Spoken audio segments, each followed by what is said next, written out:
आणि यानंतर आपण पाहूयात 25 मिनिटांमध्ये 50 बातम्यांचा आढावा। मुख्यमंत्री एकनाथ शिंदे दिल्ली दौऱ्यावर आहेत। सकाळी 10 वाजता पंतप्रधान नरेंद्र मोदी यांच्या अध्यक्षतेखाली होणाऱ्या नीती आयोगाच्या बैठकीमध्ये ते सहभागी होतील। उभाटा गटाचे पक्षप्रमुख उद्धव ठाकरे यांच्या 64व्या वाढदिवसानिमित्तानं बांद्र्याच्या कलानगर परिसरामध्ये मोठ्या प्रमाणात पोस्टरबाजी करण्यात आल्याचं पाहायला मिळतंय। काही पोस्टर्सवर दाक्षिणात्य भूमिकेमध्ये उद्धव ठाकरे पाहायला मिळतात आणि काही ठिकाणी भावी मुख्यमंत्री असा उल्लेख दिसतो। उद्धव ठाकरेंनी महाराष्ट्रातच नाही तर देशाच्या राजकारणात ठसा उमटवला आणि देशाच्या राजकारणात त्यांना मोठं महत्त्व प्राप्त झालंय। त्यांचं भविष्य उज्ज्वल आहे अशा शब्दात सुशील कुमार शिंदे यांनी ठाकरेंना वाढदिवसाच्या शुभेच्छा दिल्या।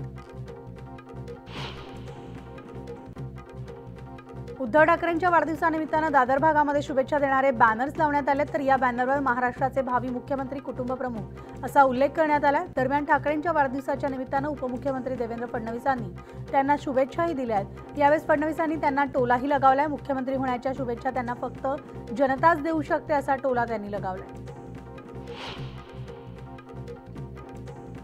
तर शिवसेना ठाकरे गटाचे प्रमुख आणि माजी मुख्यमंत्री उद्धव ठाकरे यांचं सांगलीमध्ये भावी मुख्यमंत्री म्हणून पोस्टर्स झळकतायत। उद्धव ठाकरेंच्या वाढदिवसानिमित्तानं चंद्रहार पाटील यांनी हे डिजिटल पोस्टर्स या ठिकाणी लावले। शिवसेना बाळासाहेब ठाकरे पक्षाचे प्रमुख उद्धव ठाकरे यांचा आज वाढदिवस आहे। त्यानिमित्तानं हिंगोली शहरात सुद्धा ठाकरे गटानं जोरदार बॅनरबाजी केली आणि या बॅनर्सवर उद्धव ठाकरेंचा भावी मुख्यमंत्री असा उल्लेख करण्यात आला। उद्धव ठाकरेंना वाढदिवसाच्या शुभेच्छा, मात्र बॅनर लावून मुख्यमंत्री होता येत नाही आणि त्यासाठी जनतेच्या मनात असावं लागतं असा टोला प्रवीण दरेकर यांनी लगावलाय। बाळासाहेबांना त्यांना जे बाळकडू दिलेलं आहे ते त्यांनी पुढे न्यावं अशी शुभेच्छा त्यांनी दिलेल्या आहेत। आणि चंद्रकांत पाटील उद्धव ठाकरेंना त्यांनी शुभेच्छा दिल्या। कोणत्याही राजकीय पक्षात असलं तरी कुणाला शुभेच्छा देण्यात काहीच गैर नाही, संसदीय परंपरा असते आणि त्याच्यात वाईट किंवा गैर नाही असं देखील म्हटलं। काही लोक देवेंद्र फडणवीस यांना संपवण्याची भाषा करतात, मात्र महाराष्ट्राच्या जनतेचं फडणवीसांवर प्रेम आहे। 100 पिढ्या जरी आल्या तरी फडणवीसांना कुणी संपवू शकत नाही अशा शब्दात प्रवीण दरेकरांनी मनोज जरांगेंवर पलटवार केलाय। तर त्यांची सहनशीलता काही लोकांना दुर्बलता वाटते, आम्ही संघर्ष करणारे लोक आहोत असंही ते म्हणाले। सुरक्षेच्या कारणामुळे गुजरातमधून तडीपार झालेला व्यक्ती आज देशाची सुरक्षा करतोय आणि तो आता देशाचा गृहमंत्री आहे असं म्हणत शरद पवारांनी अमित शहांना टोला लगावलाय। विरोधी पक्षनेते विजय वडेट्टीवार यांना रुग्णालयात दाखल करण्यात आले। प्रकृती ठीक नसल्यामुळे खासगी रुग्णालयात त्यांच्यावर उपचार सुरू आहेत। वडेट्टीवार यांचा चंद्रपुरामधील पूरस्थितीची पाहणी दौरा रद्द करण्यात आलाय।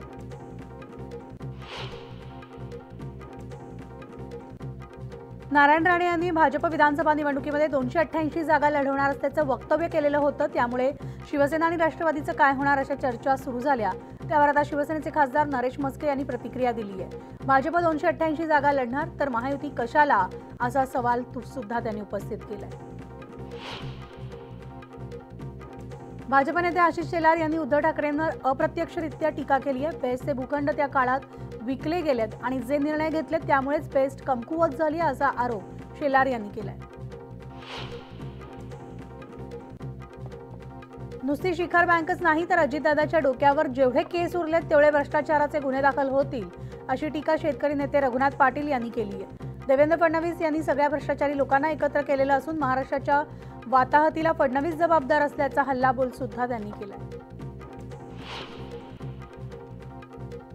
कोकणात पावसाचा ऑरेंज अलर्ट जारी करण्यात आला। रायगड, रत्नागिरी आणि सिंधुदुर्ग या जिल्ह्यांना पावसाचा ऑरेंज अलर्ट देण्यात आलाय, तर पुणे आणि सातारा जिल्ह्याला पावसाचा ऑरेंज अलर्ट देण्यात आलेला असून या भागात मुसळधार पावसाची शक्यता वर्तवण्यात आली आहे। तर मुंबईसह ठाणे जिल्ह्याला पावसाचा येलो अलर्ट जारी करण्यात आलाय। कोल्हापूरमध्ये आंबेवाडी परिसराला महापुराच्या पाण्यानं विळखा दिला, तर इथल्या बहुतांश नागरिकांचं स्थलांतर करण्यात आलंय, मात्र तरीही बचाव कार्याची वेळ आल्यास एनडीआरएफचं पथक तैनात करण्यात आलंय। कोल्हापूरमध्ये पंचगंगा नदीची पाणी पातळी 46 फूट 11 इंचावर स्थिरावली आहे, तर पावसाचा जोरही कमी झालाय। जिल्ह्यामधले 95 बंधारे अद्यापही पाण्याखाली असून अनेक मार्गावरील वाहतूक बंद आहे। कोल्हापूरला पावसाचा येलो अलर्ट जारी करण्यात आलाय। सांगली शहरालगत कृष्णा नदीची पाणी पातळी सध्या 39 फुटांवर आहे, त्यामुळे आता जिल्ह्यातील पूर परिस्थिती आटोक्यात असल्याचं दिसून येत आहे। आणि पुढील काही दिवसांमध्ये पूरस्थितीचे संकट आल्यास त्याचा मुकाबला करण्यासाठी जिल्हा प्रशासनाला मदत म्हणून भारतीय लष्कराची एक तुकडी जिल्ह्यात दाखल झाली आहे। यामध्ये सुमारे 90 जवान आणि 10 अधिकाऱ्यांचा समावेश आहे। राज्यात धोधो पाऊस बरसत असला तरी मराठवाड्याला मात्र पावसानं खो दिला आहे आणि 8 जिल्ह्यांमध्ये आजवर वार्षिक सरासरीच्या तुलनेत 55 दिवसांमध्ये 55.9% पाऊस झालाय। पाणलोट क्षेत्रात दमदार पाऊस न झाल्यामुळे 749 लहान, 11 मोठे आणि मध्यम 75 मिळून 877 प्रकल्प अजूनही तहानलेलेच आहेत। नवी मुंबईमधल्या बेलापूरमधील शहाबाज गावात 4 मजली इमारत कोसळली असून पहाटे 5:25च्या सुमारास ही घटना घडली आहे। ढिगाऱ्याखाली काही जण अडकल्याची माहिती मिळते। घटनास्थळी अग्निशमन दलाचे जवान, एनडीआरएफची टीम सुद्धा दाखल झाली आणि ढिगाऱ्याखाली अडकलेल्यांना बाहेर काढण्याचं कार्य या ठिकाणी सुरू आहे। तर इमारतीमध्ये एकूण 26 कुटुंब राहत होती अशी प्राथमिक माहिती समोर येते। मुरबाड तालुक्यामधल्या देवलारवाडी इथं 3 तरुण नदीवर मासेमारीसाठी गेलेले असता दोघे जण बुडालेत। नदीमध्ये वाहून गेलेल्या 2 जणांचे मृतदेह शोधण्यात जीवरक्षक पथकाला यश आले। सोलापूरमध्ये विविध मागण्यांसाठी शिक्षक संघटनेनं आंदोलन केले। राज्य सरकारनं संच मान्यतेचा जाचक आदेश रद्द करावा यासह अन्य मागण्यांसाठी हे आंदोलन केले।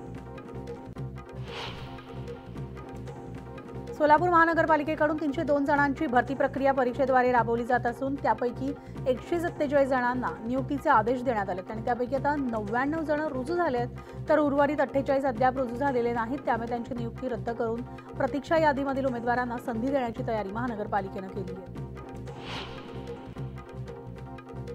लाडकी बहीण योजनेच्या नोंदणीसाठी मुक्ताईनगरमध्ये बँकेत सुद्धा मोठी गर्दी उसळली आहे। नोटबंदीप्रमाणेच सकाळी 6 वाजल्यापासून नंबर लावण्यासाठी रांगा दिसून येत आहेत, तर केवायसी, बँक पासबुक यासाठी महिलांची मोठी रांग दिसून येते।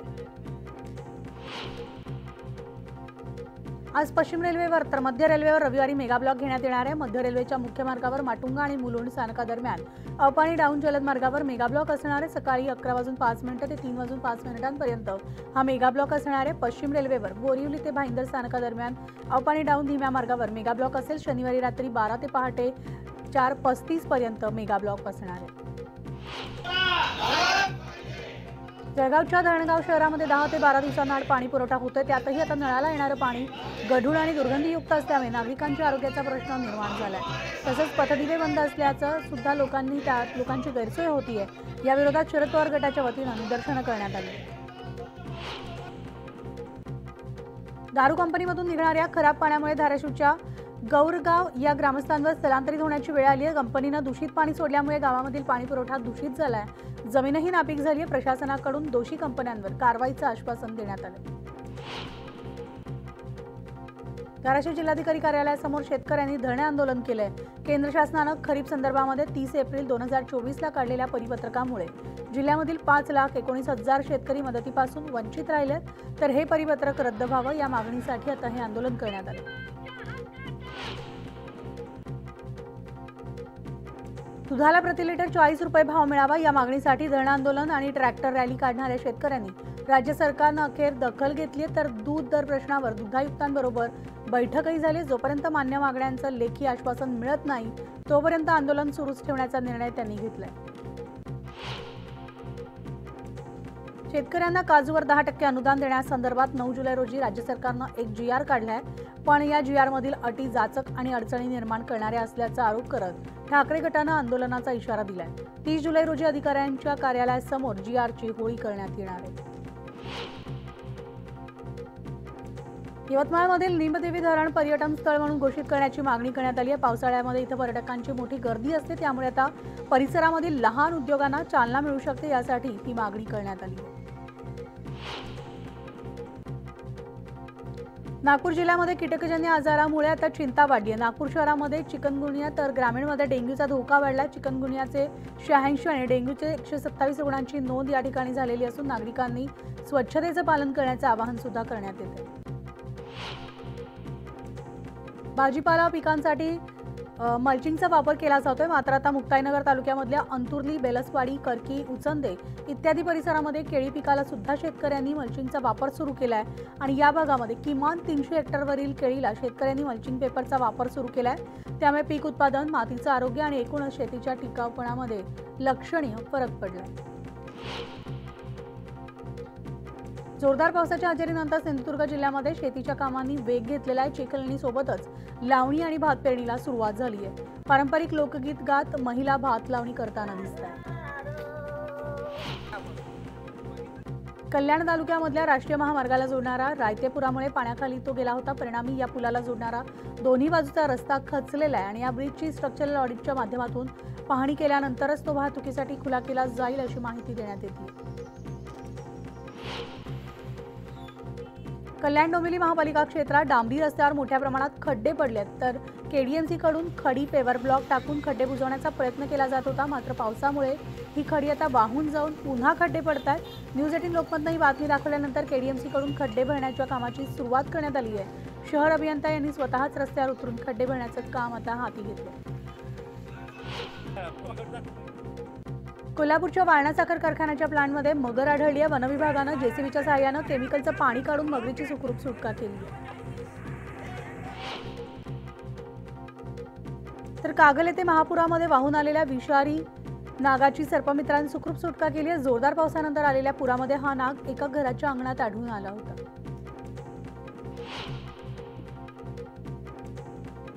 सायबर गुन्हेगारांवर रोख आणण्यासाठी आता राज्याच्या सायबर विभाग कृत्रिम बुद्धिमत्तेचा वापर करत विभागानं एआय कक्ष स्थापन केलाय आणि सायबर भामट्यांची ओळख फसवणुकीसाठी अंमलबजावणी करण्यात येणार आहे आणि नवी कार्यपद्धती जी आहे ती एका क्लिकवर पोलिसांना उपलब्ध होणार आहे। दुसरीकडे गेल्या 3.5 वर्षांमध्ये 2.81 लाख तक्रारी आल्या, तर त्यांचे 358 कोटी वाचविण्यात राज्य सायबर विभागाला यश आले। अकोल्यामधल्या मूर्तिजापूर ते भातकुली या महामार्गावर ठिकठिकाणी पडलेल्या खड्ड्यांमुळे एका दुचाकीस्वाराचा मृत्यू झाला आणि 2 जण जखमी झालेत। मूर्तिजापूर ते भातकुली या राज्य महामार्गाचं अलीकडेच बांधकाम करण्यात आलं होतं, मात्र अल्पावधीतच त्यावर खड्डे पडल्याचं दिसून येतंय। भुसावळ शहरामधून जाणाऱ्या राष्ट्रीय महामार्गावर टँकरच्या धडकेमध्ये 62 वर्षीय ज्येष्ठ नागरिकाचा जागीच मृत्यू झाला। चालकाचं नियंत्रण सुटून टँकरचं टायर फुटून हा अपघात झाल्याचं सांगण्यात येत आहे। ज्येष्ठ नागरिकाला धडक दिल्यानंतर टँकर भंगार दुकानात शिरला आणि त्या दुकानाचं सुद्धा मोठं नुकसान झालंय। छत्रपती संभाजीनगरमध्ये आंतरजातीय विवाह केल्यामुळे एकाची हत्या करण्यात आली आहे। मुलीच्या वडिलांनी आणि भावानं 14 जुलै रोजी तरुणावर चाकूने हल्ला केला होता। उपचारादरम्यान त्याचा मृत्यू झाला आणि फरार आरोपींना त्वरित अटक करण्याची मागणी केली जाते। तर काँग्रेस नेते राहुल गांधी शुक्रवारी मानहानीच्या खटल्यामध्ये हजर राहण्यासाठी उत्तर प्रदेशातील सुलतानपूर न्यायालयात पोहोचले होते। या दरम्यान राहुल गांधींचा अनोखा अंदाज पाहायला मिळाला। परतताना राहुल गांधींनी एका चप्पल दुकानाला भेट दिली। त्यांनी दुकानात थांबून चप्पल आणि बुटांना टाके घातलेत। दुकानदाराच्या मदतीने चप्पल कशी शिवली जाते हे पाहता स्वतः ती चप्पल शिवून पाहिली। दिग्दर्शिका आणि कोरिओग्राफर फराह खानची आई मेनका इराणी यांचं निधन झाले। त्या 79 वर्षांच्या होत्या आणि त्यांच्या अंत्यदर्शनासाठी बॉलिवूड कलाकारांनी हजेरी लावली।